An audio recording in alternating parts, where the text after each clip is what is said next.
ایک میں آپ سے سوال کرنا چاہتی ہوں، اور یہ بہت میں آپ سے چاہتی ہوں اس کا جواب۔ لبیک کتنا خوبصورت لفظ ہے۔ جب آپ احرام کی حالت میں ہوتے ہیں تو جب آپ کہتے ہیں لبیک اللہم لبیک، تو آپ اللہ تعالیٰ کے حضور آپ یہ کہتے ہیں پاک صاف ہو کے کہ اللہ تعالیٰ میں حاضر ہوں۔ لبیک کا کیا مطلب ہے؟ فرمائیے مجھے، لبیک کا کیا مطلب ہے جی؟ کہ میں حاضر ہوں۔ تو اب پاکستان میں رہتے ہوئے اس مقدس لفظ کا آپ کے ذہن میں کیا مطلب آتا ہے؟ لبیک سے آپ کے دماغ میں کیا آتا ہے؟ ایک مذہبی سیاسی دماغ، اور اتنا تکریم والا لفظ جو ہم احرام کی حالت میں ہمیں پڑھنے کا حکم ہے، اور یہ بھی ہمیں بتایا گیا ہے کہ اللہ تعالیٰ کو احرام کی حالت میں، چاہے آپ وہ عمرے کے لیے جا رہے ہوں یا حج کے ارادے سے جا رہے ہوں، میقات کے وقت جب آپ احرام میں اس کے مقام پہ جب آپ احرام پہنتے ہیں تو اللہ تعالیٰ کو اس حالت میں آپ کی زبان سے کوئی کلمہ اس سے زیادہ جو محبوب نہیں ہے۔ ہم پڑھتے ہیں جب ہم جاتے ہیں احرام کی حالت میں تو وہ دل پہ لگتا ہے جا کے وہ لفظ لبیک۔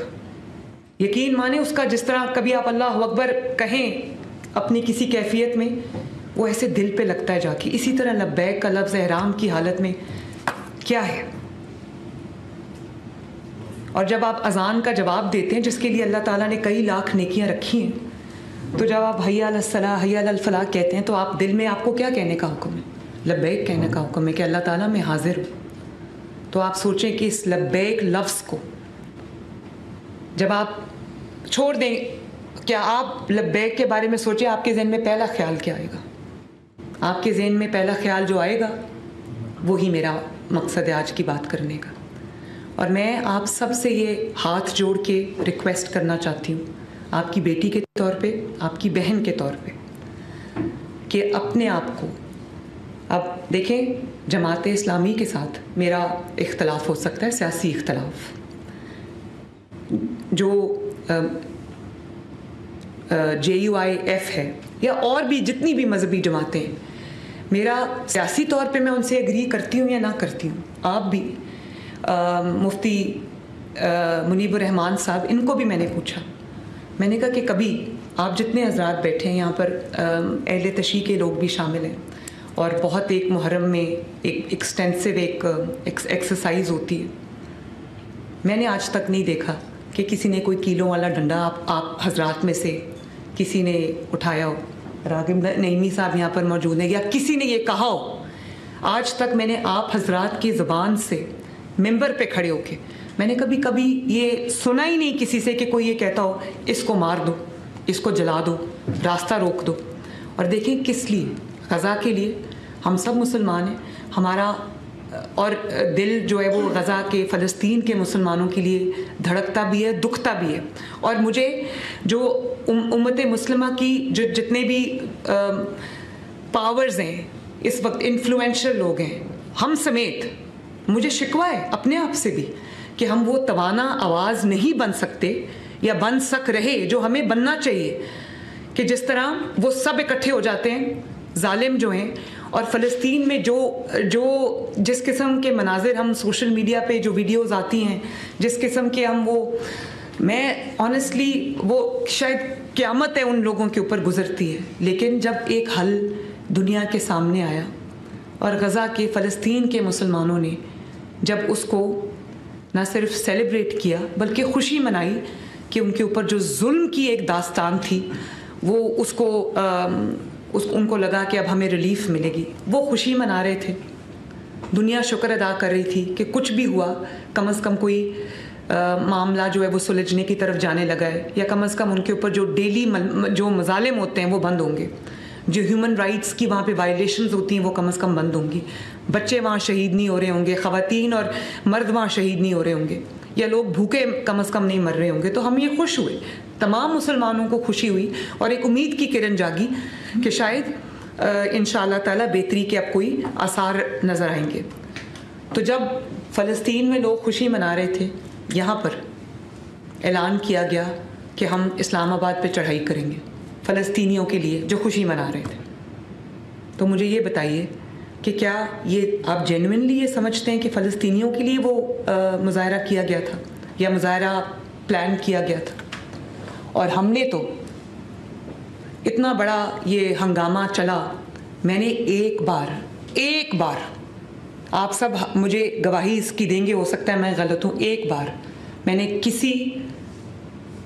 اس شرپسند جماعت کے ایک شخص سے بھی فلسطین کے بارے میں ایک جملہ نہیں سنا۔ اگر سنا تو یہی سنا کہ مار دو، یہی سنا کہ ان کو چھوڑنا نہ، ان کو گھروں میں جانے نہ دینا، یہی سنا۔ یا اور جو نظر آیا وہ کیا آیا کہ جو آپ کے قانون نافذ کرنے والے ادارے ہیں، پولیس اور رینجرز، ان کو پوائنٹ بلینک رینج سے گولی ماری گئی۔ مجھے بتائیں کہ کوئی کھڑا ہو کے پوائنٹ بلینک رینج سے مسلمان شخص کو جو آپ کا محافظ ہے اس کو گولی مارے گا؟ آپ اس کو عشق رسول صلی اللہ علیہ وسلم کا دعویٰ کرنے والوں میں سے آپ ان کو اس میں ان کا شمار کریں گے؟ آپ کے گھروں سے جو صفائی کرتی ہے، آپ کے محلوں سے جو صفائی کرتی ہے، آپ کی سڑکوں کی جو صفائی کرتی ہے، ستھرا پنجاب جو ایک بہت پاپولر پروگرام ہے،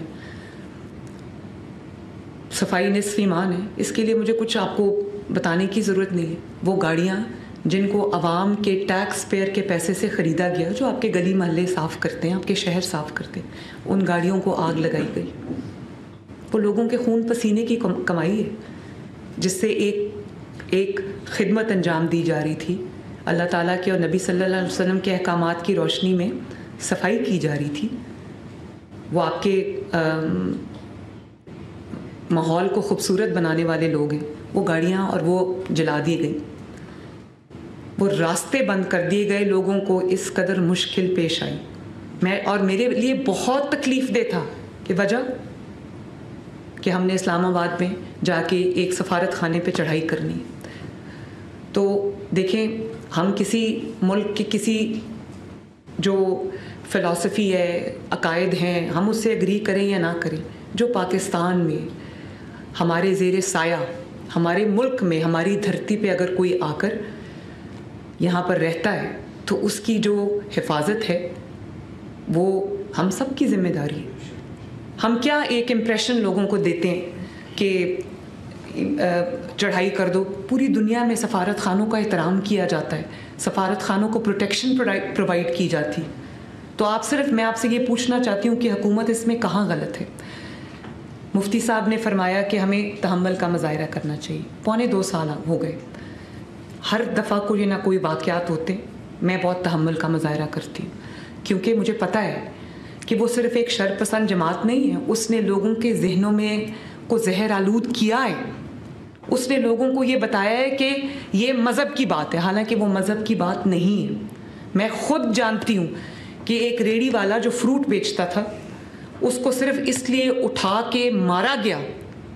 کہ اس نے اس جماعت کے کسی رکن کو اس نے جھک کے سلام نہیں کیا۔ یہ میرے پاس آیا ہے کیس، مجھے بہت تکلیف ہوئی اس بات کی۔ تو آپ جیسے کہ آپ پہ فرض ہے، آپ دین کی سمجھ بوجھ رکھتے ہیں، دین کی نالج رکھتے ہیں، اللہ تعالیٰ کا جو مقدس گھر ہے جس کو ہم مسجد کہتے ہیں، یا مدرسہ جس کے اندر اسلام کی تعلیمات دی جاتی ہیں، قرآن پاک کو پڑھایا جاتا ہے، سمجھایا جاتا ہے، احادیث کے بارے میں لوگوں کو آپ انلائٹن کرتے ہیں، اس کا ممبر آپ کے پاس ہے، وہ لاؤڈ سپیکر آپ کے پاس ہے۔ اور اگر آپ یہ سمجھتے ہیں، دیکھیں، میں تو بطور مسلمان، میں ایک مذہبی گھر سے تعلق رکھتی ہوں، اور میں اس ماحول میں بڑی ہوئی ہوں کہ میرے دادا، میرے والد، میرے تمام گھر والے، ہم عید میلاد النبی کو ایک عید کے طور پہ مناتے ہیں۔ ہمارا آج بھی گھر جو ہے اس کو اس طرح سجایا جاتا ہے جیسے واقعی کوئی شادی ہے، کوئی عید ہے۔ تو جب میں چھوٹی تھی تو ماڈل ٹاؤن میں رہتے تھے، تو عید میلاد النبی صلی اللہ علیہ وسلم کے جلوس ہمارے گھر کے آگے سے گزرتے تھے۔ میرے دادا نے ہمارے ہاتھوں میں، ہم چھوٹے چھوٹے بچے ہوتے تھے، پھولوں کی، گلاب کی پتیاں دی ہوتی تھیں، اور مٹھائی کے جو پیکٹس ہیں وہ دیتے، وہ ہم جلوس کے اوپر وہ پتیاں پھینکا کرتے تھے، اور وہ جو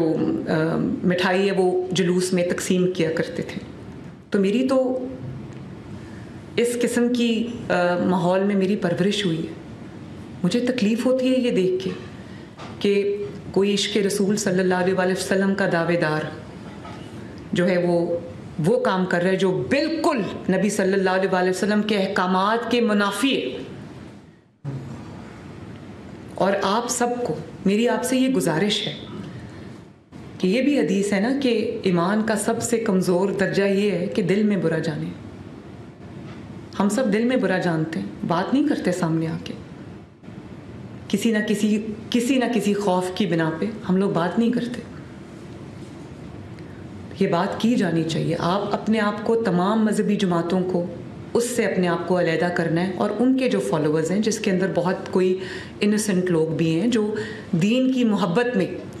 اینالائز کیے بغیر ایک بھیڑ چال کے پیچھے چل پڑتے ہیں, ان کو صحیح راستے پہ لانا, ان کو دین کا اصل روح سمجھانا, ان کو عشق نبی صلی اللہ علیہ وسلم کی اصل روح سمجھانا, یہ آپ سب کا فریضہ ہے. لوگوں کی جو ایک فکری اصلاح ہے وہ بھی آپ کا مذہبی فریضہ ہے.